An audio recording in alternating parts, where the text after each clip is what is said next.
Welcome to the channel. Here's a review of the Aardvark Aviation Heston Napier Racer in 1/48 scale.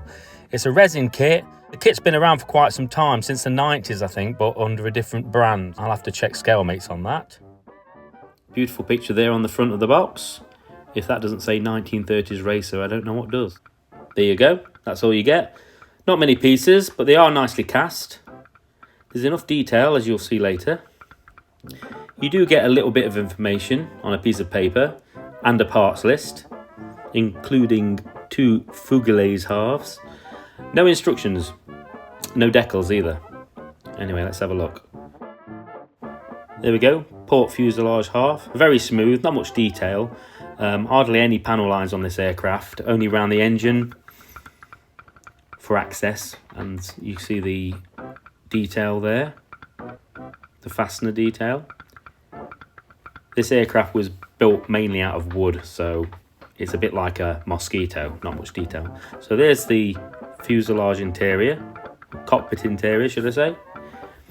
Nice detail, but you won't see much of it when you see how small the actual canopy is. That's the other side, and as you can see at the back, that's the outlet for the radiator system, so it sort of sucked air in and blown it out the back, cooling the engine. It was a lot more complicated than that, but that's basically what it did. So yeah, nice detail there. That's the starboard cockpit interior. Still very nice, it's lovely. As I said, a shame because you won't be able to see much of it. It's a resin pour stub that will need to be cut off.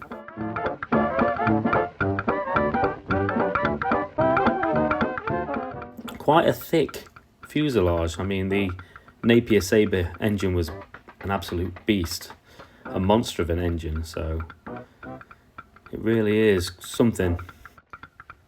Now moving on to the wing, a little bit of flash, nothing major, it can be easily cleaned up. A few bubbles at the back, as I said, nothing too taxing.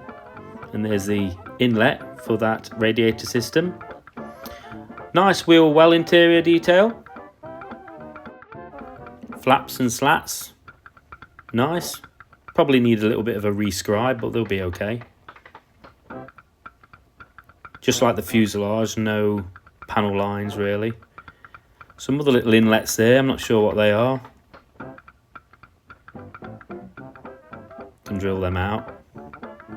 The kit doesn't contain any undercarriage doors either for the legs, so I'll have to scratch build those.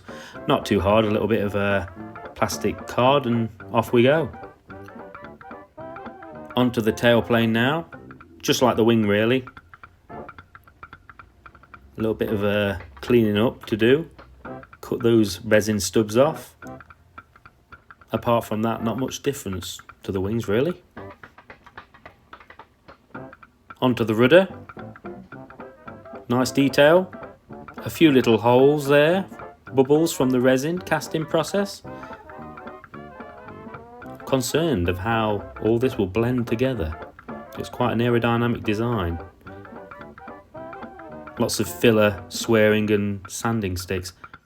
Cockpit floor, nice detail, a few little casting bubble problems there again, but I'm not bothered about that, you won't see hardly any of that.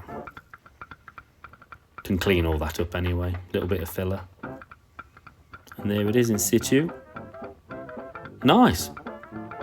Look how thick that resin is. Crazy. Proper slab. Reminds me of one of those Karamak bars, remember those? Ugh, I want to eat that stuff. Onto the spinner. Nose cone, whatever you want to call it. That looks like a bit of a bugger to clean up.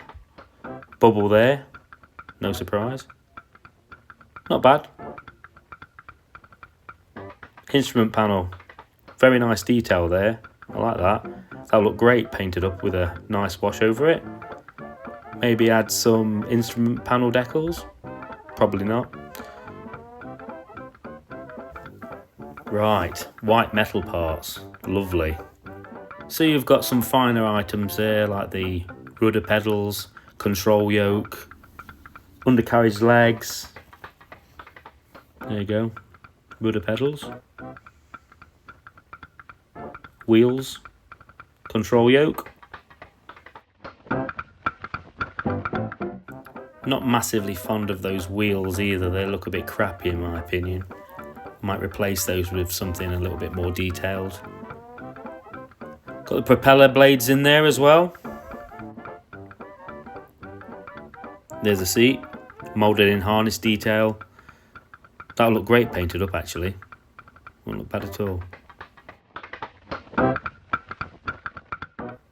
So here's some vac form canopies. There's 3, strangely. 2 of them are yellowed, which are pretty useless. And then, by magic, there's a 3rd one. I think the previous owner might have had a go at moulding their own, I'm not sure. But one of them's usable. I might even have a go at moulding a brand new one myself out of some clearer plastic, not sure.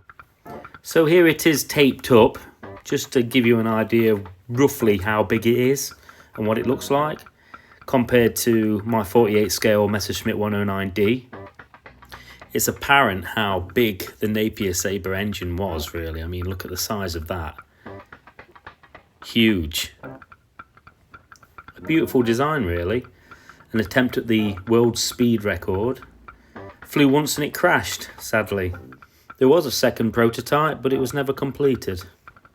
So there's my review of the Heston Napier Racer resin kit by Aardvark Aviation in 1/48 scale. Please like and subscribe, there'll be some more content soon. Thank you so much for watching. Cheerio!